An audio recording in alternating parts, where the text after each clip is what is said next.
This morning, I removed the Conservative whip from Robert Jenrick after dismissing him from the shadow cabinet. Kemi Badenoch had tweeted out her sacking of Robert Jenrick just as Nigel Farage was about to speak in Scotland. He was shown her statement that she'd caught Robert Jenrick red-handed, plotting to defect to reform. I was very sorry to be presented with clear, irrefutable evidence, not just that he was preparing to defect, but he was planning to do so in the most damaging way possible to the Conservative Party and his shadow cabinet colleagues. Is he one of many that I've talked to about what the future might look like? Absolutely. But, have I signed a deal with him? No. A few hours later, back in London, Nigel Farage had to rush forward the unveiling of his latest defector, and the choreography suffered. And on that note, I will welcome Robert Jenrick into this room and into Reform UK.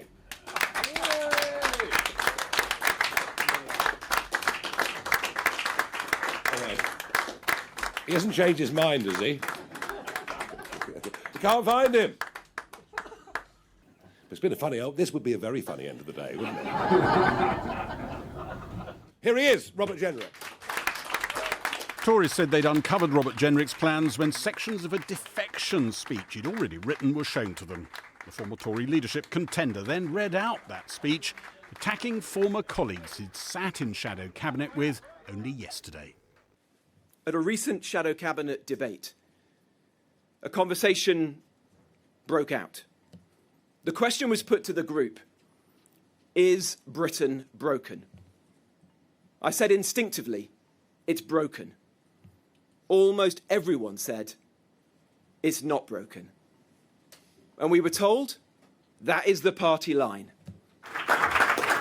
Nigel Farage said Robert Jenrick had nagging doubts and was forced into quitting the Tories when Kemi Badenoch outed him.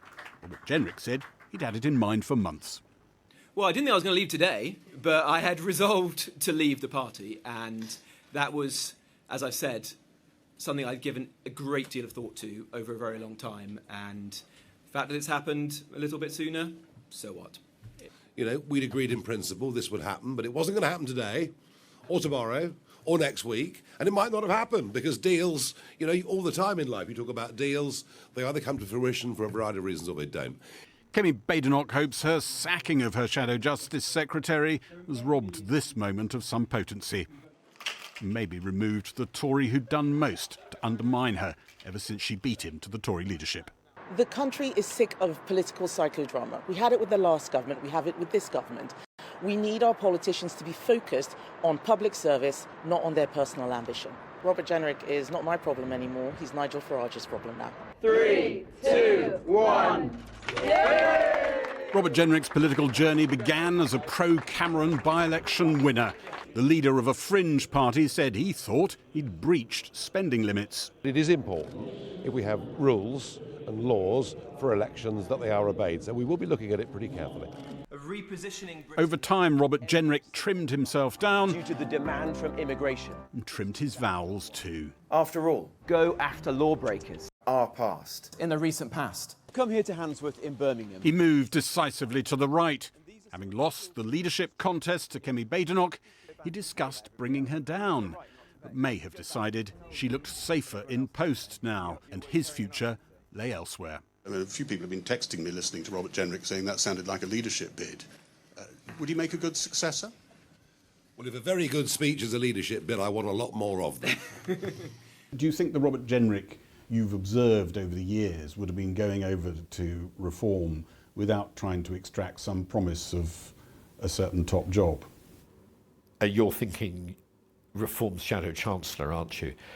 It's likely, and I think you're trying to get me to speculate, and why not, about what this means for the jostling crowd in Reform who want to be Chancellor of the Exchequer, whether it's Zia Youssef or Richard Tice. And if I were Youssef or Tice, I would be looking at this a bit askance, and I would want to know what exactly Nigel Farage has promised Robert Jenrick. We were in conversation, actively in conversation, as to what the best fit was for Robert as part of the front team, joining the people you see in front of you. And a cynic would say his position was weakened, but you know what? I'm carrying on the conversation. Now it's done in exactly the same spirit as I did before. Nigel Farage said he'd acquired a political asset, popular with Tory grassroots, who could draw more Tories to his party, ahead of what he said would be the death of the Tory party in the May elections. Well, it might be surprising given such a big-name defection, but there is a bit of quiet satisfaction in Team Badenoch tonight that they punctured what could have been a really damaging moment. They managed to, they feel, get their version of events out there, paint Robert Jenrick in the colours they wanted to as a traitor and an unprincipled individual, rather than the framing that would have been there if it had been unveiled to the world's surprise by reform itself, in which case Robert Jenrick's version of himself as a man of principle forced to change his party would have been the first version out there in front of people. Nigel Farage is saying that all of this is delusional on Team Badenoch's part, and today proves all the big trends are with him. People around Kemi Badenoch feel that she might now have an even better chance of consolidating what they think is an improved position. Extraordinarily, this all started with someone in Team Jenrick leaving that draft defection speech somewhere they thought was safe, but it was discovered and it ended up in the Tory leader's hands. And Nigel Farage has said a few times, he repeated it today, that as he gets all these defections, he doesn't want to import the Tory psychodrama of the government years into his own party. Well, there's always a danger he's doing that. He's certainly injected an element of farce today. Gary, thanks very much. Well, a short while ago, I spoke to the Conservative Party chairman, Kevin Hollinrake, and put it to him that Kemi Badenoch may have looked ahead of the game at midday, but by this afternoon, had it all fallen apart. It wasn't a case of getting ahead of a game. We were presented with some evidence, some damning evidence about one of our colleagues who was going to defect to reform and do it in a way that was going to be very damaging to the parties. And Kemi Badenoch made the very decisive move to dismiss Rob Jenrick from the shadow cabinet and to suspend his membership of the Conservative Party. I think that's the right thing to do with anybody who's disloyal. Well, but sacking him hasn't made the speech any less damning, has it? It hasn't made it any less damaging to the party. It created maximum publicity to allow Robert Jenrick to stand in front of a reform poster and say Britain is broken and the Conservatives helped break it. Presented with that kind of damning evidence, what should Kemi Badenoch do? Nothing? No, she acted. She was strong. This is somebody who's incredibly disloyal, treacherous, who was trying to undermine the party's prospect, a party he stood for leadership for only a year or so ago. And at the end of the day, this is, there was no difference of policy between Kemi and Rob. This was all about Rob Jenrick's personal ambition. The better that Kemi did, and she's doing better and better, and the public like what they see from Kemi, but both her the problem policies is... no, just 1 second. Her policies and her person, this is a very important point, is that the better that Kemi did, the less chance Rob was going to get what he really wanted, was leadership of the party. This is about Rob Jenrick's personal ambition. That's the reason he decided to do this. On the substance of his speech today, though, he says Britain is broken, the Conservative Party helped break it. And the problem is with that charge sheet, there'll be many others who agree with him, won't there? Well, listen, we did many good things in the last 14 years, but we made some mistakes. I acknowledge that. So does Rob, so does Kemi. But is your point that you accept that Britain is broken, you accept that the Conservatives broke it, but that Rob Jenrick has to take his part in the damaging of Britain? Well, that's not the point I'm making this up. Listen, there's some parts of Britain that are broken, but not beyond repair. That's our clear position. I think as long as we get the right leader with the right policies, we can fix those problems. And Rob obviously felt that way too. He was sat in shadow cabinet. He stood for leadership. He describes a cabinet meeting where he says a plan to stop the boats was signed off that everyone accepted wasn't going to work. Some even laughed about it. Well, that was in the previous government, of course. And I wasn't. So that's true. You don't dispute that. I wasn't at that cabinet meeting. I don't know. I mean, I know Rob resigned, and but we brought forward legislation in the last Parliament, which we had to get through Parliament through a hell and high water. Now, Rob felt it didn't go far enough. I accept that was the point, and he took the decision to resign as minister at that point in time. It was tough legislation that we passed. Now, Rob had made the point he felt the courts would stop us, and I think that is right with the benefit of hindsight, and that's why we've adopted the position that we'll leave the European Convention on Human Rights, as Kemi Badenoch has announced. So you're saying when he stands there today, a man I'm assuming you felt was the man who had some integrity, as you say, he stood for leader, when he says the party's in denial, it is dishonest, there is hardly a principle they didn't betray, and that is why he has felt forced to leave. And others have left to go to reform too. It is a damaging day for you, isn't it? Well, listen, it's not a day I wanted to see. I hoped Rob Jenrick would be a team player who would work alongside Kemi and the rest of the shadow cabinet to take us forward. And he's been damning about, in that speech, he's damning directly about members of your shadow cabinet. Well, what exactly. do you make of that? I think it's disgraceful. It's disloyal. It's dishonest. If he thought those things about those shadow cabinet members, maybe he should have had a conversation with them. But he didn't. He saved that to do this in a damaging way to try and undermine the Conservative Party. Now this is not our problem anymore. He is now Nigel Farage's problem. He's got to deal with this now. But I think that disloyalty, that treachery, is not. That's not somebody I want to see in our party. We want people who stand behind our values, behind our policies, and by our leader. Kevin Hollerink, thanks very much for talking to us. My pleasure. Thank you. Well, where do these ructions on the right leave the Conservatives' chances of recovery? And is there a danger that high-profile defections to reform mean it could be seen by voters as just a second-hand Tory party?